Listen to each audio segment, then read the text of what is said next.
Today, the good people at Groove in the Moo had decided to put me, Jake Stone, in the role of a drunk person for a reenactment of a letter that I once wrote. A funny little letter, begging to be put on a lineup. And in order to do that, we've been drinking, and we'll have a little more, I'd say, and we're going to reenact that letter. I don't really remember exactly what happened, but this is my sketchy recollection of events. I was out at a gig and I had had a fair bit to drink. Then I went home and I was thinking, Groove in the Moo, why haven't we played that yet? I thought about the other festivals we'd done, it seemed like we'd had a good year. Why haven't we been on that festival? I knew he wanted to play Groove in the Moo because he would sook about it. He told everyone, forget it. There was no way, ever. I sometimes have impulse control problems, so I thought maybe I'll just write them a letter and tell them how I feel about not playing that festival. I remember it being direct and offensive.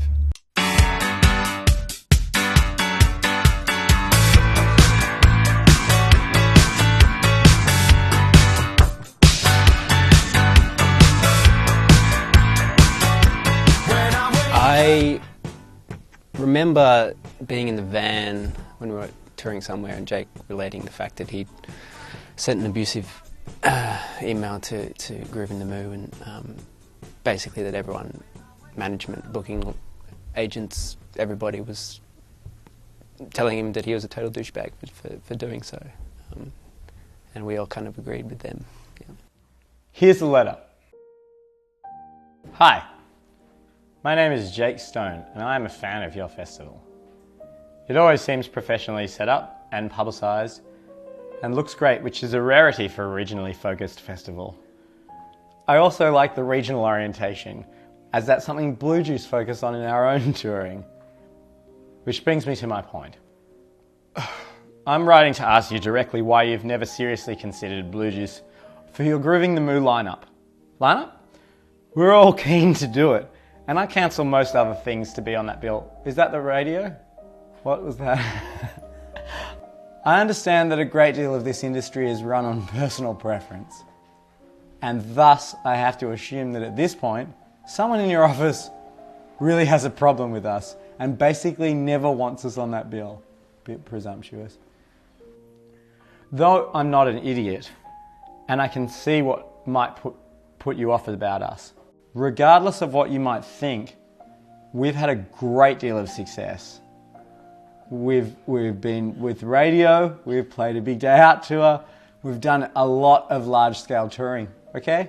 And media over the last 2 years, we've done heaps of it. We can pull a crowd and we can put on a consistent live show. So you leave me wondering, with a lineup that draws so heavily from alternative radio for its artist list, why do you ignore us so consistently? Did we do something to offend you? Yours sincerely, Jake Stone. Does that sound retarded? Does that sound desperate? That was the end of the story until whenever it was recently that we got the call that they were actually going to put us on the bill, which was very nice. Very nice of them and very forgiving, I guess. I think the letter actually convinced them, don't you? I mean, I think that the letter that I wrote is one of the reasons we're on the bill. I don't know, call me crazy. I'm sure he'll say it worked out and like, this is the reason we're on. Perhaps you were right in this case. Oh my God, it took us with an outside party and for it to be on camera for anyone to say anything like that. And it's not even satisfying. So there you go. Don't even try for your dreams because when they come true, there'll be a full-on letdown and then you'll just have to get into another argument again.